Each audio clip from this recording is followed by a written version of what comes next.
Welcome to another edition of the It's Cavalier podcast. As always, it's your boy Mac. Joining me tonight via StreamYard is my friend and co-host Corey Walsh for the Sword. Corey, my brother, how you doing?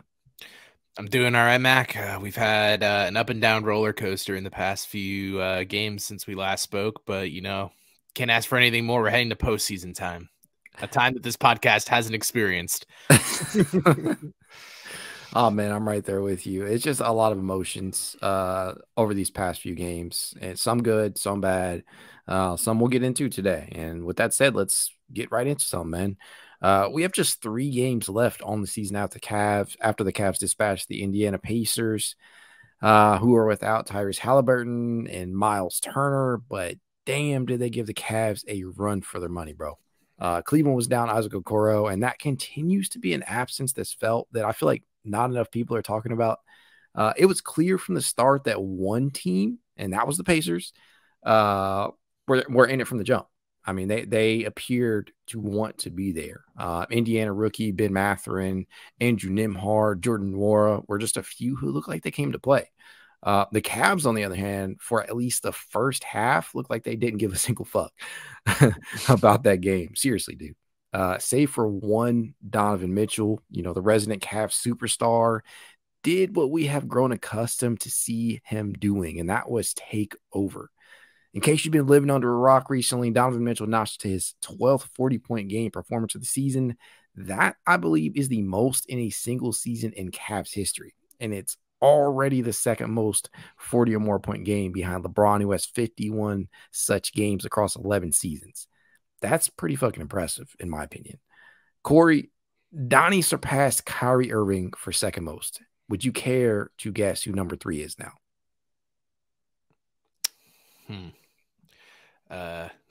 Anderson Varejao. Oh, what a hell of a guess. All-time Cavs big. Number 3 is Darius Garland. Damn. That's so close. Darius Garland, yes. First off, just to get back to this game, watching this Pacers game, were you at all concerned about the level of play from the rest of the supporting cast at any point? Like, I kind of know we kind of talked recently about Mitchell hero ball, that hot take recently. How are you feeling about that? I feel that the Cavs kind of are in cruise control now. Ever since that 3 seed kind of slipped out of their hands, we're seeing it time to time that this team, I feel like, is just kind of preserving themselves. I mean, the Okoro injury, I feel like definitely probably sent a shock to the system. Seeing one of the starters go down, we pretty much been playing down 2 starters in and out of games recently, with Allen just coming back against New York. Overall, though, the team just looks a little sloppy, but I'm not taking it with any serious consideration for postseason. It's not going to affect how I perceive the series to be. Injuries are more my concern with this team than what I've been seeing lately. And I mean, I don't think Donovan Mitchell is capable of going anything less than 100% every game. I don't really see him like taking possessions off or anything, unlike some people in the Eastern Conference. Cough, cough, James Harden. But overall, yeah, no, it's the Mitchell and Mitchettes when times are tough, and that's what needs to happen sometimes for the Cavs to win games.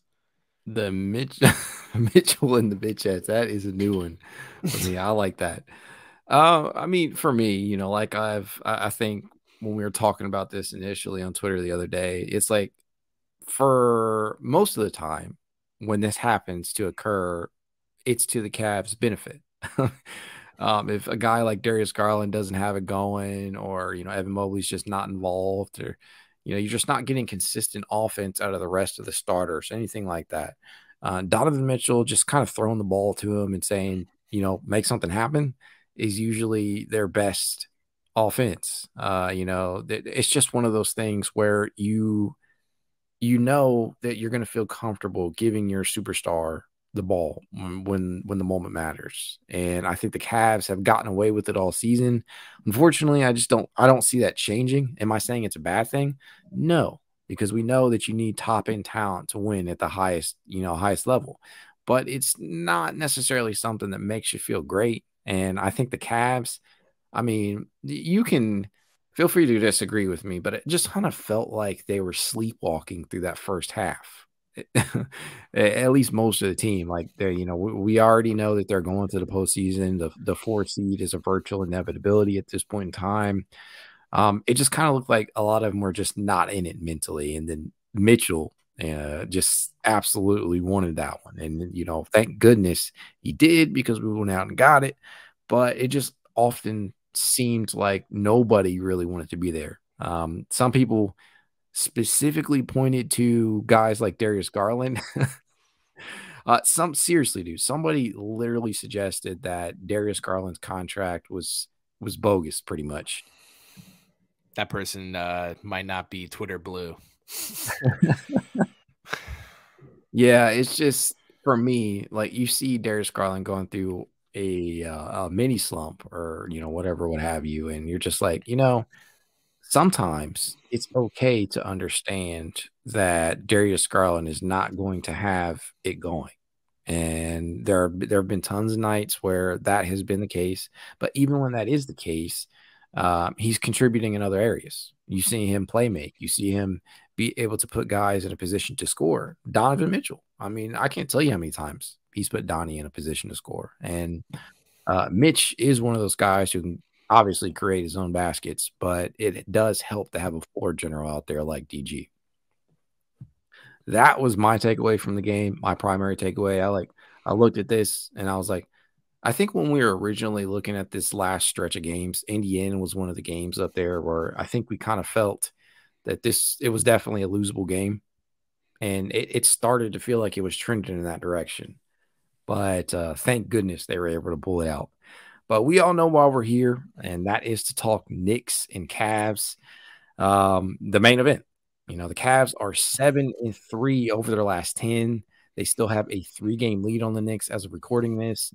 The 4 seed, like I said before, seems like a virtual inevitability. It's pretty much locked up, and that means they'll match up with those Knicks. And if New York loses even one of their next 3 games, they'll finish no better than the 5 seed. Conversely, if the Cavs win even one of their last 3 games, it's a done deal. They get 4 and home court advantage. All of this to say that I'm going to proceed with the assumption that this is the matchup. Cavs v. Knicks. So first off, Corey, I believe that this is a series that we all kind of want to see. Correct me if I'm wrong. It feels like we've naturally been building towards this for a while now, in my opinion, with so many juicy storylines. I mean, you can count them. There's Brunson versus Mitchell. There's Mitchell not becoming a Knick in the first place. Julius Randle's continued dominance against the Cavs. Take your pick. But with that said, what does this series come down to? Or rather, what will it come down to? What will be the deciding factor? I think the game that just played out was probably the best indicator of what factors need to be in the Cavs' favor for them to win. And that's playing good defense on Jalen Brunson to not allow him to find his spots and create better offense for a Knicks team that frankly isn't the best offensively. And the presence of both Allen and Mobley are huge for the Cavaliers at the end of the day. I mean, it's fine with one on the floor at times, but I feel like the defensive identity of this team is within the bigs. And as we're just seeing without Okoro, for all the people who think he's just a net negative because of his limited offensive ability, we're seeing defensively the power that he has in games. I mean, Jalen Brunson was defended pretty well by a variety of the Cavs players, but when you're as gifted of a scorer as Jalen Brunson is, he gets it to his spots and will make he'll make shots over Lamar Stevens type, create separation. But those to me are the two factors that kind of determine. I mean, I'm counting on the fact that I know what Donovan Mitchell and Darius Garland are going to bring game to game. And I hope that other players will step up that we'll discuss later. But yes, those are the two major factors for me right now. And I think that's perfectly reasonable. I mean, you see the absence of Isaac Okoro on, the stat sheet, and you're like, well, just looking at it, it doesn't look like he's adding a whole bunch. If you're not a Cleveland Cavaliers fan and you're looking at Isaac Okoro on the stat sheet, you're probably thinking to yourself, man, this guy's giving you like 6, 7 points a game. He's not really doing shit for you. But it's not necessarily the case. I mean, so much of what Isaac Okoro does and so much of what he brings is on the defensive side of the ball. So when you miss him, that's a huge part of your defensive identity lost out on the perimeter, because Lord knows Darius Garland and Donovan Mitchell are not noted defenders. Although I will say both of them might be having one of their better defensive seasons.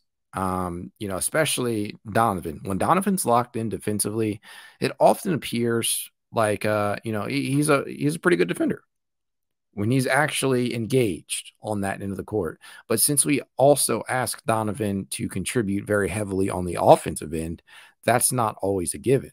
So you need not only a backline of defense like you have in Evan Mobley and Jared Allen, but you also need a guy who can go out there and to throw on an opponent's best perimeter player, and that typically is Isaac Okoro. So not having him out there is just not great for your team defense, or when you need a guy to go out there and turn the water off. And so obviously the Cavs were not able to do that in that last matchup where Brunson was on fire pretty much. But having Okoro in the lineup, that would make me feel confident. We'll talk about that a little bit more down the line. But, if you do have a healthy Okoro, you do have a healthy Jared Allen, I think that the Cavs stand a pretty good chance to be able to kind of turn the water off there. For me, I would say my deciding factors are going to be rebounding. That's one thing that you've consistently heard mentioned in relation to these two teams. It's been mentioned numerous times that they won't be able to win this series without solid rebounding. And there might be some truth to that, honestly, just because the Cavs are not a very good offensive rebounding team collectively, as they pulled down 9.7 per game. That's 20th in the NBA compared to New York's 12.5, which is a top 3 mark. Now, that in itself isn't a series altering type of stat, but when you take into account the fact that the Cavs don't rebound all that well on the defensive end either, it puts things into perspective. Quite honestly, outside of Jared Allen and Evan Mobley, the Cavs absolutely struggle on the boards. Allen pulls down 9.9 per game, Mobley 9.1. But beyond that, the Cavs have a real issue. The next qualifying Cavalier is guard Donovan Mitchell at 4.2 per game. That is not ideal. And Mitchell gets the benefit of the doubt there in regards to that leap, because you have to remember there is no longer Kevin Love on the roster, because Kevin Love had been that third rebounder that you that you could look to when one of Allen or Mobley needed a breather. Now, the Knicks, on the other hand, aren't some like super ultra efficient team. Although they boast a top 5 offensive rating, which is mighty deceiving, might I add, they don't share the ball. They're 29th in the NBA in assists per game, which might be best highlighted by Julius Randle infamously dropping 57 points, but just 1 assist in a recent loss to the Minnesota Timberwolves. They just hustle and fight for second chance points and lose rebounds. That's really it. And man, it's not as if the Cavs can't scrap for them. Like, that's what gets me, especially on the defensive boards. Pre-All-Star break, they ranked 8th in defensive rebound percentage, I believe. They currently rank dead last since the break. And now we kind of know why that is, but it's still disheartening. It starts with not really having Jared Allen as much, the departure of Kevin Love, who, we just mentioned, who had been the Cavs' 3rd best rebounder, and Dean Wade not really stepping in to fill that role that we all kind of thought he would. And I think the Cavs really thought he would. Speaking of Dean Wade, what did you think of his minutes the other day? Started off great. Then it didn't. That's my Dean Wade analysis. I think JB tried to throw him out there, try to kind of reset the minutes LeVert would play in the postseason. Not that LeVert was like playing anything special, but at the same time, I think he was just trying to kind of fill in the gap without completely disrupting the bench rotation. And who better than the guy who's been in the doghouse for the past 2 weeks? That's sarcasm for those who are listening. I know everyone was kind of licking their chops to see a version of tall ball lineup back. And it was okay. But as we saw, we came out of the gates pretty sluggish. Not that that's solely because of the lineup. I mean, but Dean didn't really do anything special. Honestly, I think he'll go back when the lineup starts. When Okoro comes back into the starting lineup, I think Dean Wade is still in a let's wait and see type state for postseason, because frankly, I haven't been uber impressed, and I haven't seen anything that, unless it's situationally valid to throw Dean Wade out there, I think he'll still get limited to no minutes. I think that's fair. I mean, you look at his minute totals from this previous game against Indiana, just 27 minutes. I mean, that's typically consistent with what Isaac Okoro would get. And he came up with a very Okorian stat line: 5 points, 5 rebounds, 2 or 3 from the field. Again, just like Isaac Okoro, who is taking around 5 to 6 shots a game. It's just not a lot of production out of that spot, all things considered. And the one thing I believe that Dean Wade had going in his favor in regards to Isaac Okoro, especially after the departure of Love, was the fact that he was considered to be I don't know if you saw those air quotes. He's considered to be a bit more of a floor spacer than Isaac has been. But like, when you're taking 3 shots a game, is it really something? Is it really an advantage? Because Dean only took 2 threes yesterday. He did make 1, which was nice to see. Good job, Dean. It was nice to see, but it's not really enough to really justify continuing to put him in the rotation once everybody's fully healthy. Because there's some question marks into some other guys that we'll get to here in a minute, but I'm just not sure if it's enough. Like, we want Dean to be successful, but he didn't necessarily, in my opinion, he didn't do anything that warrants like a serious amount of hype. It was nice to see him out there, though, and it's nice to be able to count on him when you don't have a core available.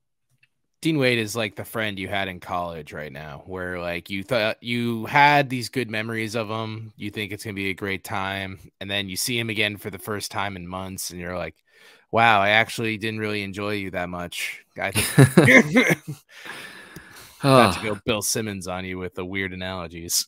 Not Bill Simmons. Look, man, like I said, we want Dean to be successful. It's just we don't have anything to really bank on right now. We don't have any goodwill stored in the reservoir to consider him a viable member of the rotation, at least right now, especially considering we're about to enter the postseason. I don't know. It's just, for me, I really don't know what to expect out of him, so I'm not going to harp on him too much. So back to this deciding factor here. The Cavs, just to make a note of it really quickly, they've been out rebounded in all 4 matchups against the Knicks this season, with the absolute worst being the 2 games in which Jared Allen missed, where the Knicks were able to win the battle on the boards by a margin of 15 in both. 15, Corey. That is ridiculous. Allen, by definition of that, might be the most important Cavalier in this series. So my question for you, my friend, while the simple answer might be a healthy Jared Allen, what can the Cavs do to circumvent this? Like, how can they prevent the Knicks from attacking the board so aggressively? I don't know if it's an issue of the Knicks attacking the boards aggressively. It's just that outside of Allen and Mobley, the consistent rotation, the Cavaliers are a secretly very small team. I know when people think of the Cavaliers, you think of the 2 7-footers they have at the 4 and 5, but every other position is frankly quite small. I mean, most lineups they have, they were throwing Lamar out at the 4 right now. Lamar is like a tall 3, but a small 4, which is kind of an issue of his. I mean, they'll play some rotation with Dean Wade at the 4, I'm pretty sure, but he doesn't get enough minutes. And frankly, I don't think of him as a great rebounder necessarily. So it's more just that when the two bigs are on the floor, they just need to combat the Knicks are a much taller team in all aspects. I mean, their guards are frankly smaller, but are equal size to the Cavs. But overall, this is just gonna have to be when our tallest players are on the floor. They're just gonna have to be out physical. Are gonna have to be more physical than the Knicks overall, and it's not something that could be like X's and O's, because when you only have the size that you have, you can't just give someone magic beans and make them grow like 3 feet. Boy, if you could. Yes, if that was the case, numerous Cavaliers would probably, be having a very good season as rebounders. But, for me, I'm like, what can you do? Like, team rebounding is such a finicky thing. Like, obviously, Jared Allen and Evan Mobley give you a chance to limit some of those extra possessions that the Knicks are inevitably going to be able to snag in some regard. But beyond them, you don't want to find yourself in a position where you're having to go tall just to go tall. Like I would hate to have to do that. I mean, you do have some big bodies on the roster and Robin Lopez beyond that. But you just can't necessarily operate that way. And I think some of this is just going to come down to pure luck. I guess, but I think if you're able to put yourself in a good position in regards to that, you should be able to kind of negate the advantage that they have in regards to the size department. They're just a very good rebounding team. And like I said before, they're not efficient at all. They don't share the ball at all. They just make the most of their ability to garner those additional opportunities, which is something that can be big time for a team that loves to take a ton of shots.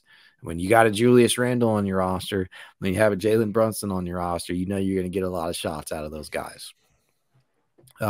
That said, we know we've seen the stars go off whenever these two teams have played. For example, Donovan Mitchell has averaged 31.8 points in this season series across those 4 games. Julius Randle has chipped in 23, 10, and 5.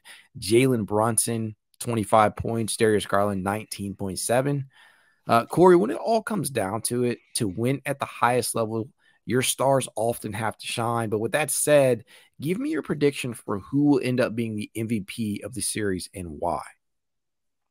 I feel like the MVP of the series is probably going to be Evan Mobley, if I'm being honest. I just feel like if there was a Cav that's meant to step up, I kind of view the MVP as someone who's outperforming what I would expect from them in a series. I think I know what I'm going to get from Mitchell and Garland on a night-to-night basis. Yes, Mobley is going to have yes, Donovan's going to have his probably like 30 to 40 points a game. I'd be shocked if he scores sub 30 unless it's in a loss for the most part. I would say Darius is probably going to be hovering around like a 20 and 6, 20 and 8. But Mobley is the rising star of the Cavs right now. And I feel like when he's a player who, when the lights shine bright, he will persevere through. I mean, you can't look at the last game with the Knicks without Allen and think that Mobley Mobley out there. He was a defensive force on his own. That wasn't the problem. It's just when he has that anchor of Allen, it allows him to do what he does best and not play necessarily the traditional center. And like the power forward position has been killing the Cavs, especially the stretch 4, and that's no fault of Evan Mobley whatsoever. It's just that the way that the Cavs defensive scheme is, it's just they don't draw the bigs. They draw the bigs out so far, or they try to make it so the Cavs can't protect the paint. But JB has made it abundantly clear by the various amount of stretch 4s that have killed the Cavs this season that they're just going to stand pat in there.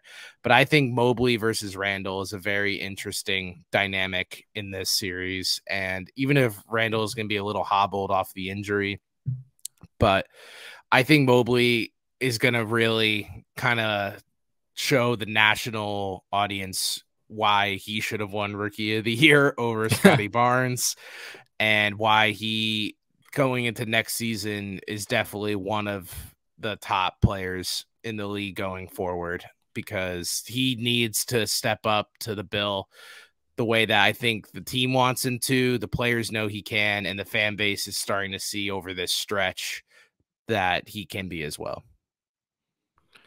I think that is an excellent point, my friend. And might I add, Evan Mobley may or may not get robbed for another award in the Defensive Player of the Year, which is absolutely ridiculous, in my opinion.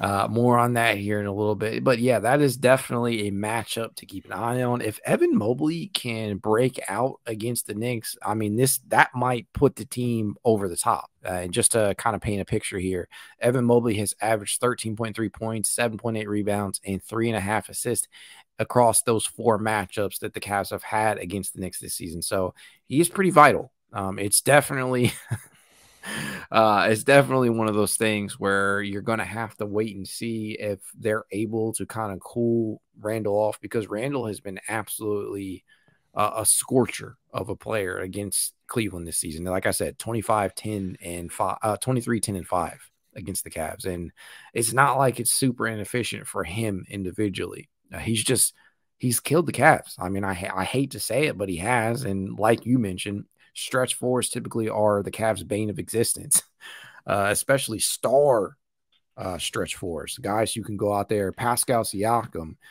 Julius Randle, guys like that who can go out Grant there. Williams. Guys like that who can go out there and both space the floor and use their body enough within the painted area to garner some points and draw some fouls. And that has also been a point of contention. Because it leaves the Cavs without a viable option, off the bench, since you no longer have Kevin Love. I really do hope that Mobley is able to do that, man, but I don't see it happening this series. Hopefully it does, just because it would be another feather in the cap for Mobley, something else that the national audience would be able to look at and say, well, yeah, maybe we got it wrong. Maybe we should have voted this guy Rookie of the Year. Maybe we should give this guy Defensive Player of the Year, but who knows?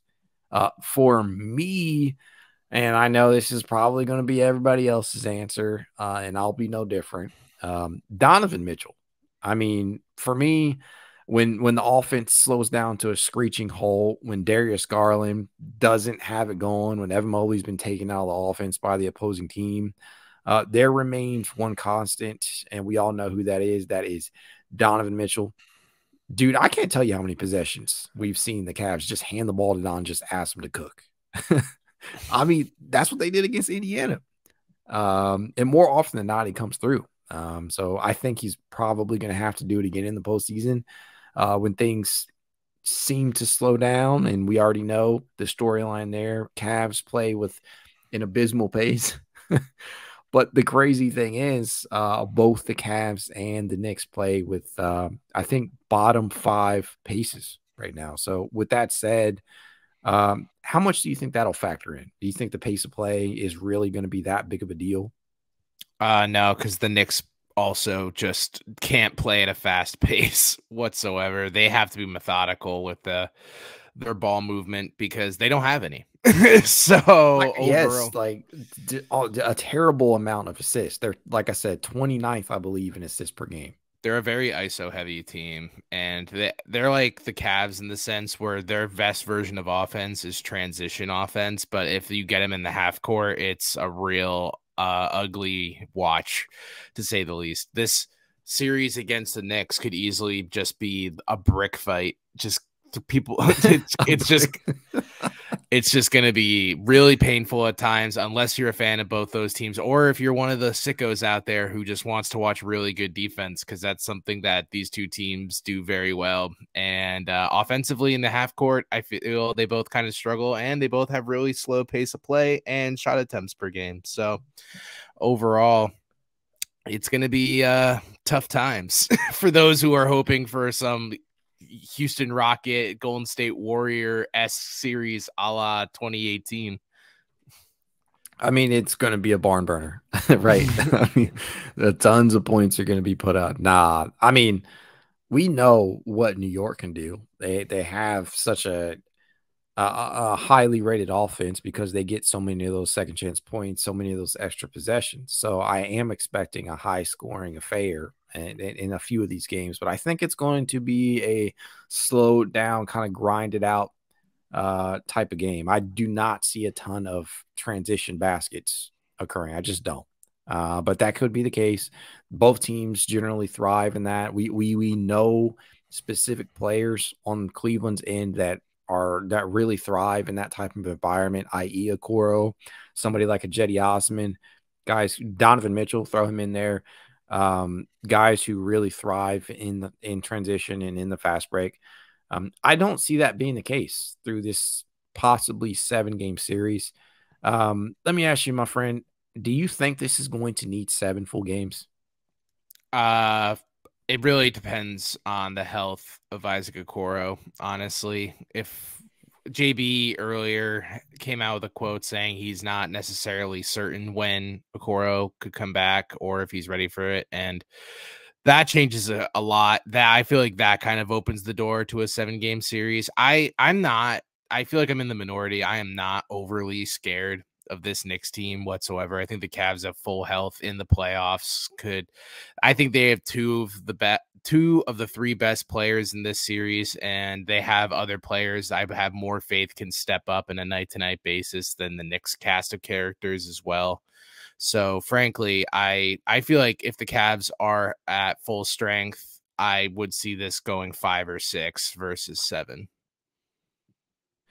I think heading into the series prior to like the absence of Okoro, prior to learning that Julius Randle could miss some time, I would have said that this is going to be like a 6-gamer. But I honestly am starting to believe just watching some of these games, like this is going to be a 7-game series, bro. Like one that I think everybody is going to need to tune into, not just Cleveland fans. If you are a fan of basketball, this is a series for you.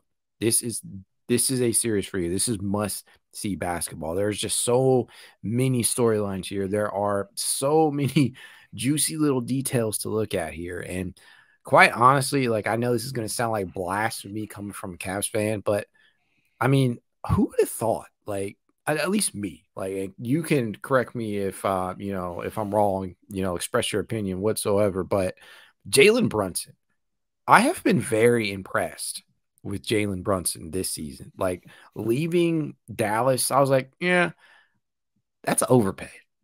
I don't know if I would have given Jalen Brunson that much money if I'm New York, but man, has he made me eat my words. What are your thoughts on Jalen?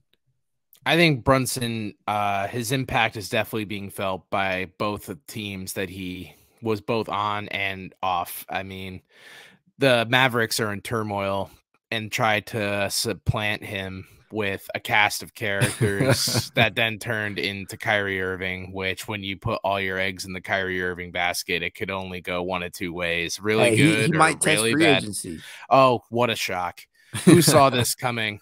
The guy who tells every team he goes to, oh, yeah, I'll be back next season, and then is the first one to open the door to leave when times are not looking so hot. Luka looks like he needs to go to like anger management sessions. He's saying he's not having fun playing basketball anymore. Coincidentally, when Kyrie Irving arrives and the Knicks get Jalen Brunson, who was probably I mean, for playing as well as he did in Luka's shadow, it only the most shocking part wasn't the fact that he can score at the volume he has been, because he's always been known as a good offensive shooting guard, but overall, the way he's been able to unlock Randall has been the secret to the Knicks' success this season. I mean, we've seen the up and downs of Julius Randall in the past 3 seasons alone, where it's either been really good or really bad, and I guess the secret to it for this season is that Jalen Brunson allows Randall to not have to be the primary ball carrier for the Knicks, and he was last season. And when Randall needs to have his ego pumped up with the fact that he is the sole X factor of the Knicks, it's not, you don't want to live and die by the Randall decision making at point forward. So having him become a secondary option and then having Brunson to play off of and allowing Brunson to be that release valve for them has really opened up in ways that I don't think I ever or anyone really foresaw for the Knicks offense. I think people were expecting it to be more of a combination of Randall or of Brunson and Barrett, like a good backcourt or a good front court, and nope, or backcourt, sorry, a good backcourt. But overall, it's been crazy how well it's worked. And people, I was thinking earlier in the season that is Tibbs kind of killing this team. And now the team is once again in the Thibodeau image. This is exactly what he wants. Yeah, they're like, I want to say they're like 12th in the NBA in scoring right now. And a lot of that has to do with the combination of those two guys. The pace of play that they play at, it's crazy to me that they score as many points that they do as they do with such a slow pace. But having Jalen Brunson available to take some of those possessions, off of Julius Randle's hands, as we know, they do play a lot of isolation ball, but having him there as an outlet has worked wonders for them, like you said. They paid the man $104 million. And I thought that was an overpay, like at the time. And I don't know. Maybe some people feel that way. Maybe some people were like, yeah, this is pretty good money for this player. But I honestly did not see Jalen taking this type of swing. I mean, dude's averaging 24, 3.5 in over 6 assists per game. That's, to me, that's big time. He's played very well in a huge market there in New York. And I got to ask, do you think at this point in time right now that the Knicks regret not trading for Mitchell? I feel like as a Knicks fan, they're kind of just soaking in the fact that they're playing playoff basketball again. The Garden, when the Knicks are good, is one of the most tense places that a team could play basketball in. I think that while they're probably upset they couldn't have paired Mitchell with Brunson, that frankly, at the end of the day, that I don't think Brunson could become the player he is now if Donovan Mitchell was there.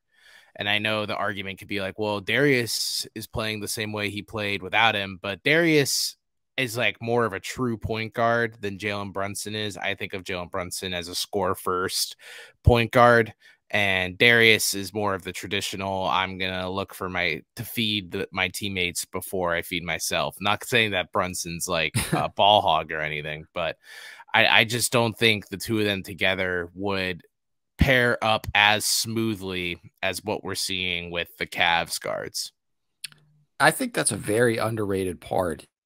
And when you reference that, it's like for people who look at Darius Garland and are like, you're not having as good a season as you had last year. I mean, that's just frankly bullshit to me. Like, look at the seamless fit that Donovan Mitchell has had next to this man. And that speaks volumes about the type of player that Darius Garland has become. Like, he's like he has essentially sacrificed his role as the number one guy and handed the keys directly to Donovan Mitchell, and that speaks volumes about him. Now, Jalen Brunson, on the other hand, I'm not sure if that trade would have necessarily had him, given him the ability to break out like he has. But I would say that just from the outside looking in, if I was a Knicks fan, I would be pretty damn happy with what I've gotten and not making that deal. And it could be just frankly because I feel like they didn't need to. And I think they realized that. And that's no slight against the Cavs for making the trade because we obviously all are very happy about Donovan Mitchell here in Cleveland. But the Knicks, to me, didn't need to make that deal. So, I'm just as an outside observer, a fan of basketball, I'm happy for them because they didn't have to give up a ton and they still got a ton of production out of their main guys there. With that said, while it's a pretty safe bet to assume that the Stars will play the biggest role in determining the outcome of this series, sometimes an unlikely hero emerges as the biggest asset to a team, and the Cavs may be no different. There are already a handful of candidates that come to mind when you think of X factors in regards to the Cavs. But with that being said, who do you think that honor will belong to in this series, Corey? If the Cavs win this series, it's because they limit the efforts of the guy we just spent a good 5 minutes talking about, Jalen Brunson. And that man is Isaac Okoro. This is going to really age well when the report comes out that Okoro is shut down for the season. But God, man, that would be terrible. that would be apropos for Cavalier fans to get so close, only for a player that, let's be honest, most fans have been shitting on all season. They really have. That when the moment needs him most, he isn't available, so we feel his presence not as much.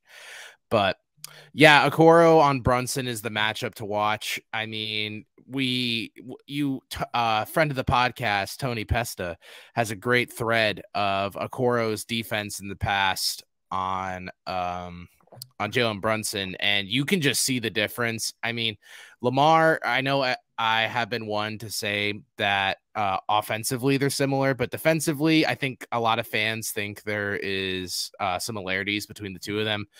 And this is no slight against Lamar. I mean, Isaac's one of the best on-ball defenders in the league, but also his feet are much faster than Lamar Stevens is.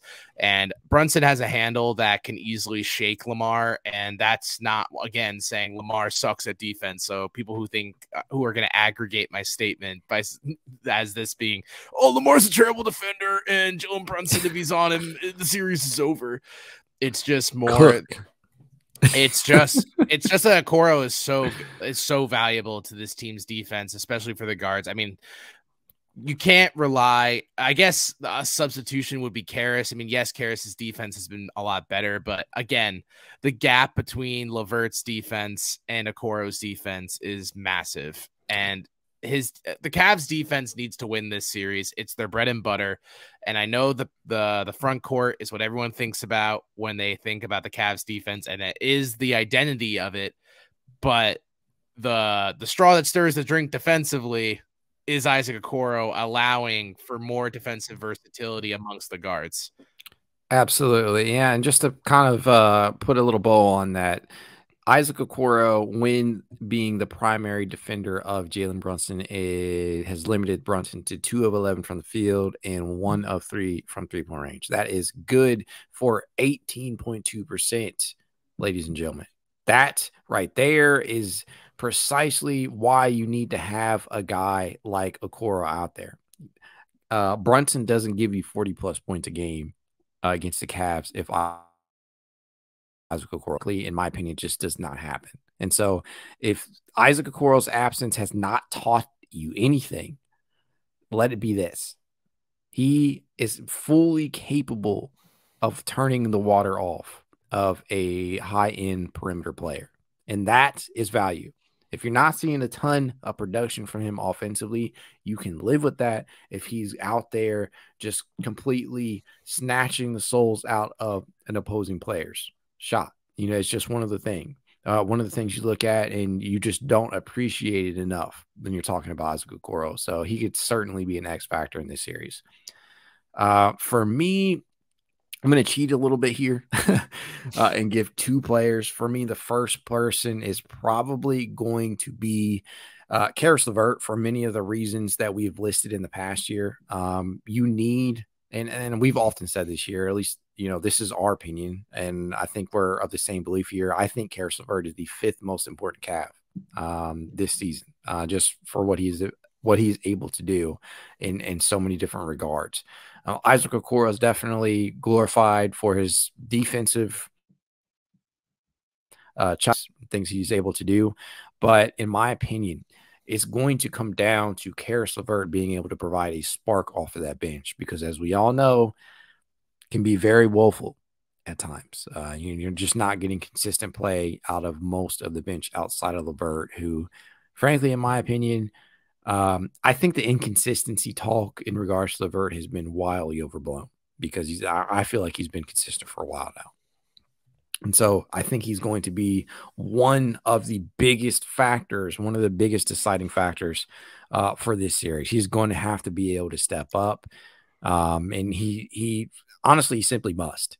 And then number 2 for me, and this might sound like blasphemy, Darius Garland. Darius Garland must come to play in this series.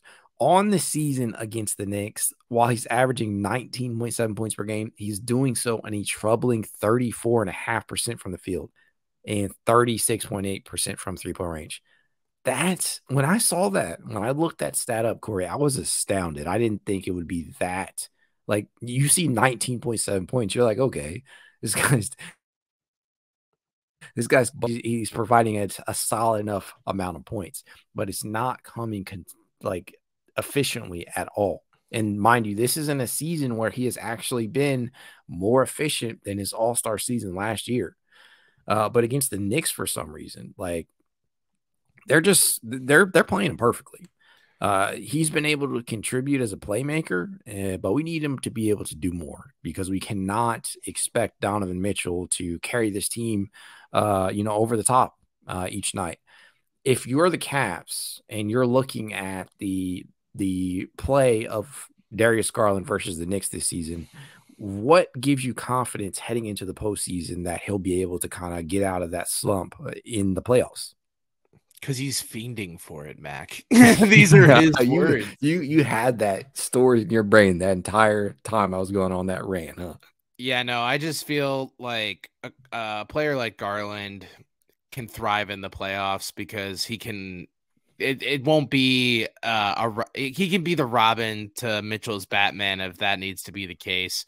I think in the play-in games last year, he had a lot to carry in terms of the offensive load for a Cavs team that was honestly pretty banged up in all aspects. That's an understatement. And as bad as we think the shooting is off the bench this year, it was infinitely worse last season.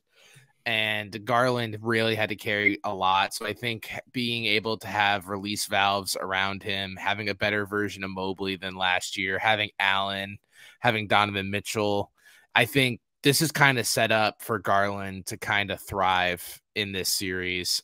And also I know the Knicks have kind of given him fits in the past, but I think there is a roadmap for Darius Garland to be successful, because something that aggravates Cavs fans, but I think will actually play into Darius's play style, is that he is very selective with his shot. You wouldn't consider him an erratic shooter where he's just throwing up empty possessions.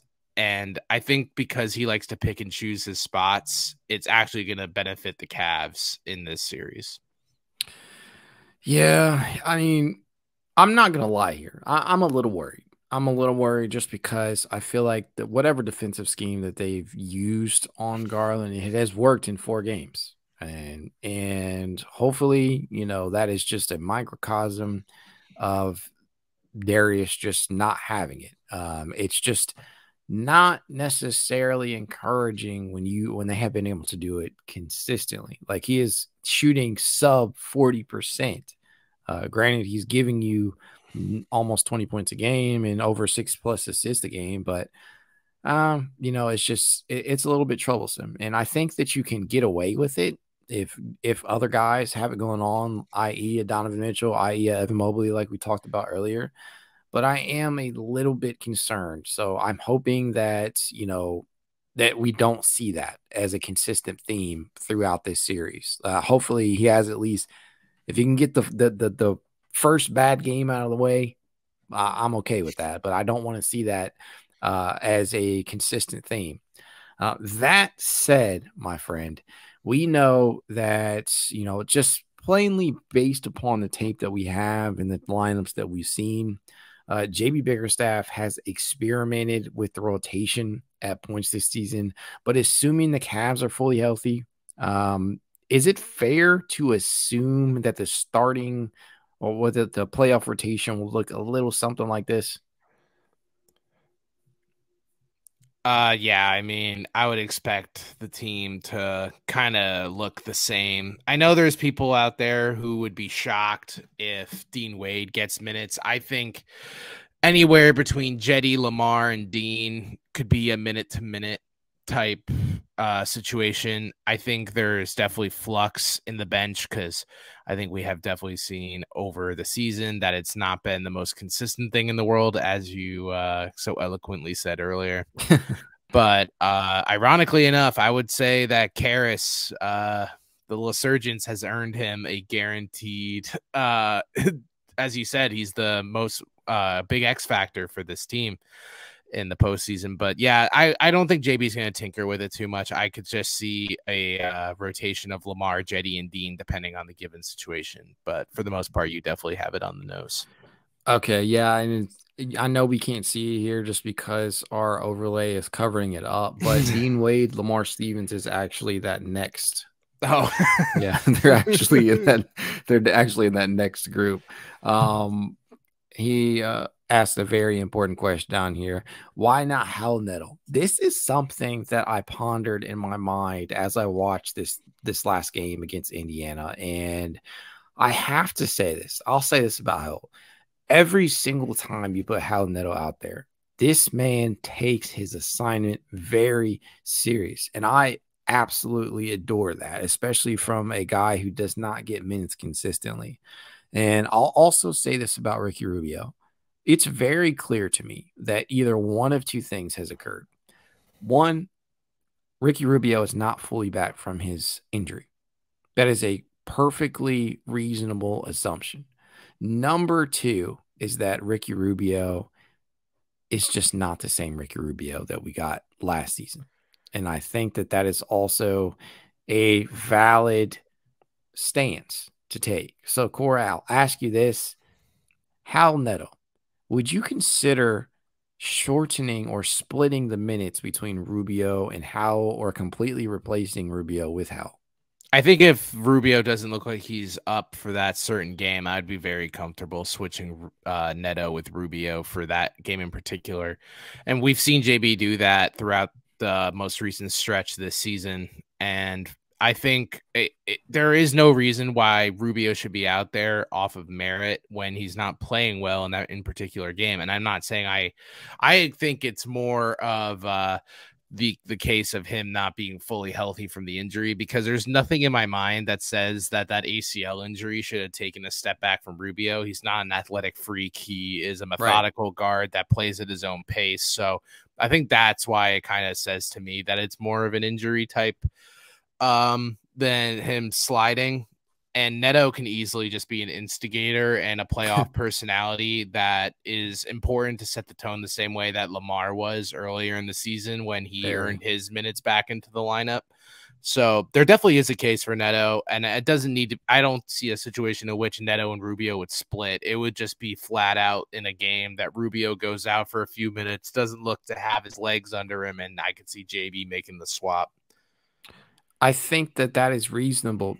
Just to kind of put a ball on this one, Hal Neto against New York, when he faced off against Jalen Brunson, he actually held Jalen Brunson to 0 of 5 from the field, which is a pretty substantial stat in my opinion, just because everybody else was getting cooked. I mean, from Donovan Mitchell, I think was like 7 and 9 against Brunson. I want to say DG actually held his own on the stat sheet. 0-3.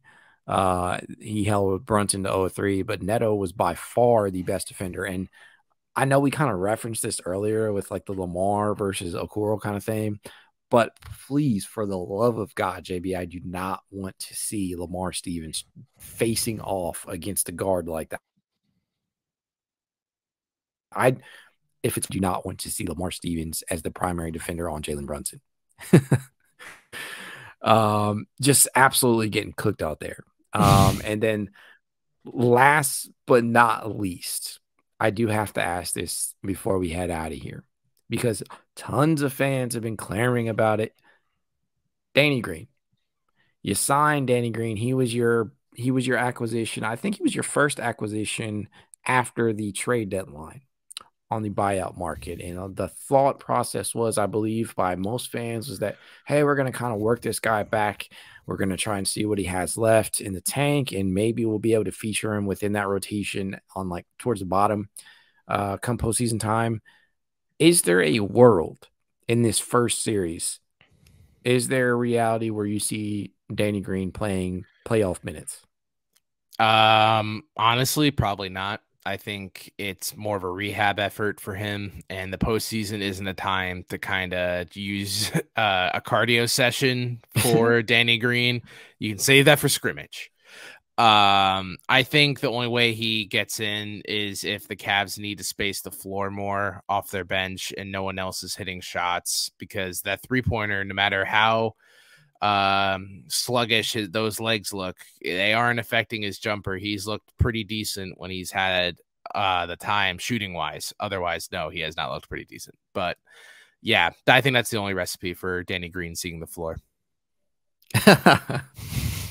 I'm like right there with you. Like, no disrespect to Danny Green, but clearly he's not ready yet, or he's not healthy yet, or the Cavs and JB have not felt comfortable enough to make him like a primary reserve. He's just not there yet, apparently, or JB trusts other guys over him, which is perfectly fine. You have a season's worth of tape with the rest of these players. You have Karras, who you know is an absolute lock for that rotation. Ricky Rubio, who may or may not split some time with Howard Neto.